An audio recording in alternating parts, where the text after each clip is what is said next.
Welcome back.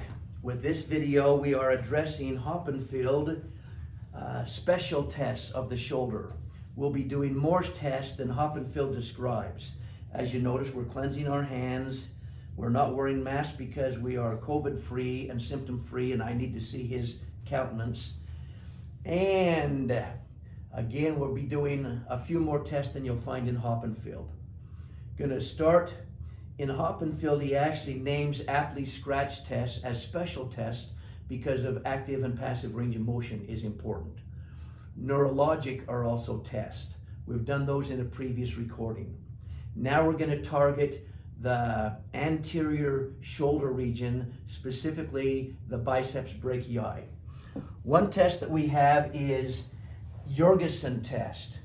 We do have, may I touch your arm, upper extremity, muscles and bones in order to test the tissues in here? Yes.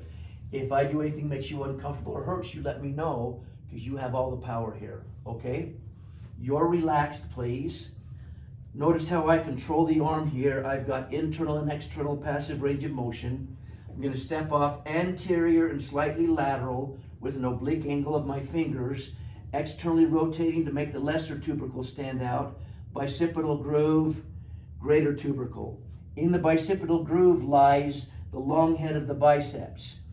I can now palpate it. I can actually roll a cord deep down in there if I want to pressure it too much.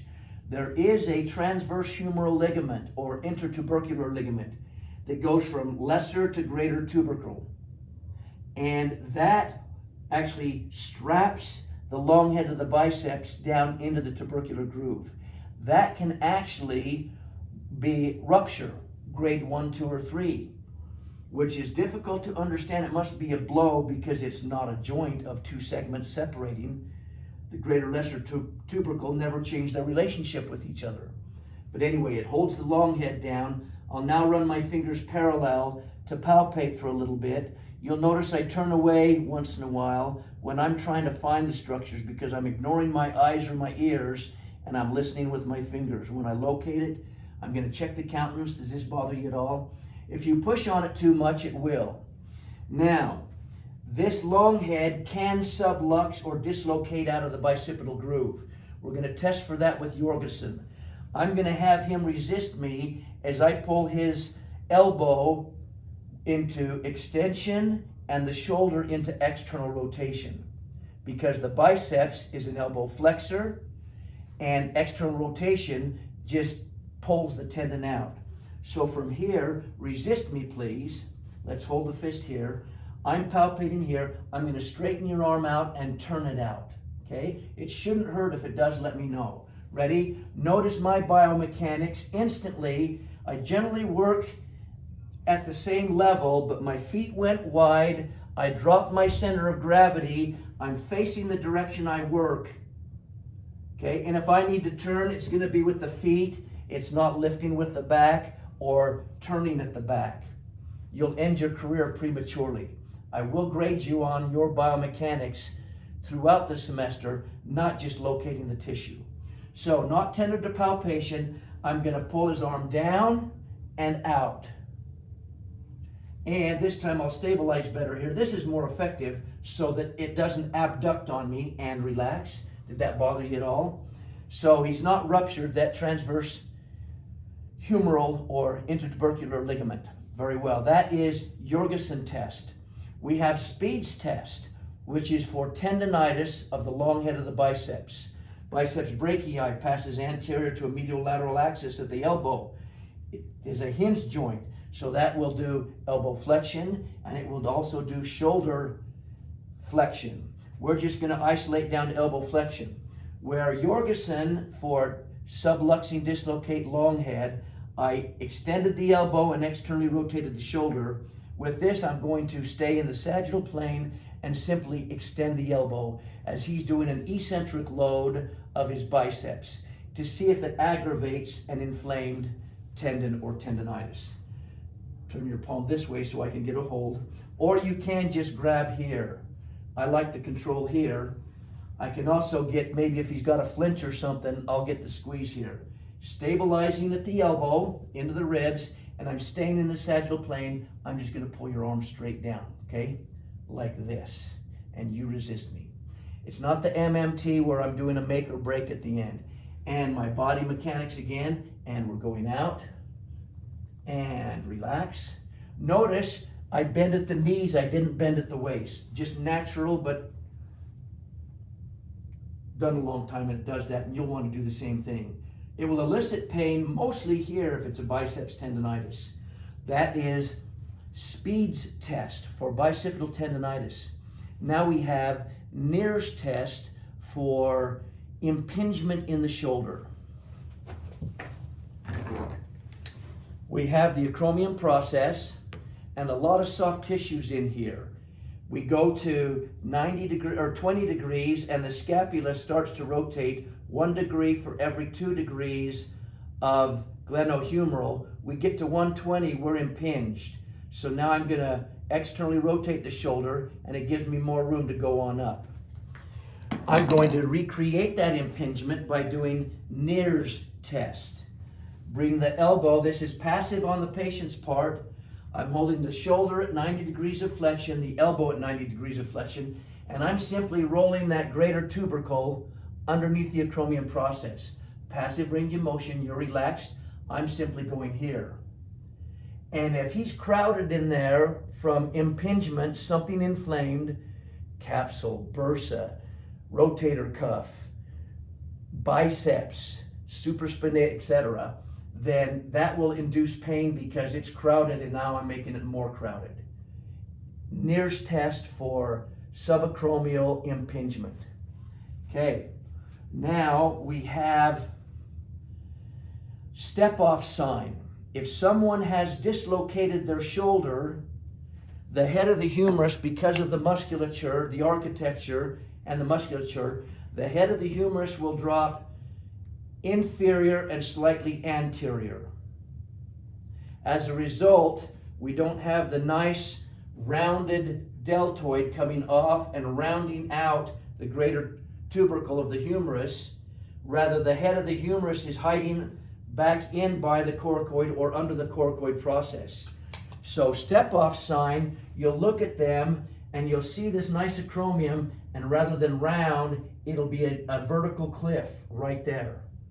And the head of the humerus will be sitting right under here. That is step-off sign. It may sublux, meaning it started out, maybe it went out all the way or 3/4 of the way. To do so, you got to be tearing capsule and other supporting ligaments, maybe muscle, but then it self-reduced, went back in. That's called a subluxation. The next test is the apprehension test, which we say is for a dislocated shoulder. But to know the truth, one, if it's dislocated, I'm going to see step-off sign, so I'm not even going to attempt it because I know it's dislocated. Another thing, if it's dislocated and I did miss the step-off sign, they're dislocated, they're not going to let me even begin to do the test. So I maintain that it's for subluxation. Yes, you sublux the shoulder, we better get it checked. And that is to face the client. I'm going to hold the arm out to 90. It's back into the socket. See, if they were dislocated, they wouldn't let me do that, and it wouldn't do that. Back into this at 90 here. Reaching through to the wrist. I'm stabilizing here and here. Watching their countenance. His back's going to bow when I start to hyperextend. That's normal to compensate. If they subluxed, the capsule's weakened or ruptured. And the, about whiplashed me there with that biceps you just went. It'll start to go out again. And microscopic abnormal movement, the brain just magnified. The brain will get a picture of the whole ball's coming out. So it's simply here, this is normal, but they'll turn into it, turn your left shoulder into me, they'll turn into it and try to prevent you from doing it. That is the apprehension test. There's another one on your list, disregard it. I don't like it. It's the posterior apprehension. You'd have the client lay on the plinth or the treatment table so that just their glenohumeral is off. Everything else is supported. You're up against them so they're secure and can't fall. With a straight arm, you'd push their supine on their back and push the straight arm telescoping posteriorly to see if they're going to apprehend. I don't think it's a very valid test, so I don't hold you for that one. Apprehension and posterior apprehension. When an individual hurts the shoulder, they will also come off the field. If it's dislocated, the head of the humerus is down under the coracoid process, they'll come off the field. They're stabilizing here, and it's just automatically out and away from the body. You got a high confidence level that it's a dislocate. If they come off the field cradling and tipping the head to the side, you have a high confidence factor. They have involved the AC joint or the sternoclavicular or the clavicle, broken it or something. It's the sternoclavicular or the acromioclavicular or clavicular involvement. If they come off dangling the arm, like dead arm, you wake up in the morning, it's dead, you've got no motor control, it's called a stinger or a burner. They have stretched the brachial plexus, which feeds the motor control of the upper extremity, and they've lost it. It's usually short-lived, will get you back on the court. This is why football linebackers have that white donut pad around their helmets here. They're constantly taking shots from the side, and they're getting a whiplash laterally, and that pad limits the helmet just like a bony block of your olecranon process and the olecranon fossa, prevents the helmet from going too far, and it keeps the athlete on the field by preventing the stinger or burner. Clavicular shoulder. We have the slap test, which is a tear of the labrum on the superior rim of the glenoid fossa. You've got the long head of the biceps, comes up through the intertubercular groove and attaches there. You've got the supraspinatus coming through the supraspinatus fossa, down onto the greater tubercle, and a lot of things attach right there, and it can be torn right on the superior rim. Common mechanism is an eccentric load of the long head of the biceps. On me, it was tightening up the cinch on a horse, and the second I went up, shoulder flexion, I felt it grab. Oh, I knew instantly what I'd done. Too much eccentric load, and rather than being strained down in here, it was strained on this side, right at the superior rim. And to this day, if I'm in the passenger seat reaching for the seat belt, I'm helping that arm over because cartilage doesn't heal. They'll often do surgery for it. It's called a slap tear, and we call it the slap test. We're going to say you're right-handed throwing a ball, which you are. Have your client, whichever arm it is, step forward with the opposing leg, okay, like they're going to pitch. You're going to step forward with your left leg and put your arm up here, and they can, as if you're going to throw a ball. Assume that position, please. Forward on your left and back with the ball, okay? Relax the arm, I'll have the control. I'm going to reach back here and take a hold of their thumb. And then put the ball like the very high peak of a hard ball pitch. Now, start gentle and get more aggressive. I want you to rotate your trunk and your shoulder and everything like you're going to throw the ball, a hard fastball, 102 mile an hour across the plate. Go ahead. I'm controlling here so he doesn't hurt himself. The pain will be here. I'm pulling back on this and resisting, like milking a cow, and not letting him get too ballistic here. Rotate the trunk and everything. Go forward on that left leg. Throw that ball. There you go. Pull it. Try to throw that ball. Good. And relax. That will elicit pain right under the acromion where the superior rim of the glenoid fossa or labrum is. So, I'm going to look at the list here to make sure that we have covered everything we wanted to. Thank you, teammate. So we've done Jorgensen, we've done speeds, we haven't done the rotator cuff. Empty can apprehension, posterior apprehension, slap, nears, piano key. Sulcus is the same thing as the step-off sign. You'll see a divot in here. Or some people call it a sulcus, some people will call it the step-off sign, okay? Let's go to rotator cuff. Rotator cuff, 4 muscles that come over on each side of the head of the humerus. These are endurance muscles. Their job is to keep the round ball of the head of the humerus on this flat plate, supposed to be a socket, like the acetabulum. And this round ball wants to come off all directions when you're doing gross motor power movement. The rotator cuff grabs the head and sucks it in and stabilizes it there while your deltoids or your lats or your biceps or your traps or your triceps are doing something major to this long lever. When something else is hurt, they will try to do the power job of a primary mover. And their job is endurance. When my offensive linemen on the football team are totally healthy with the rotator cuff, they can bench press 400 pounds, 450 pounds, several reps. The most they're doing with the rotator cuff is 100 reps of this with a large can of soup. They're not going to do 400 pounds, 100 reps. They're doing, because that's power, high resistance, low repetition. Rotator cuff are definitely endurance muscles.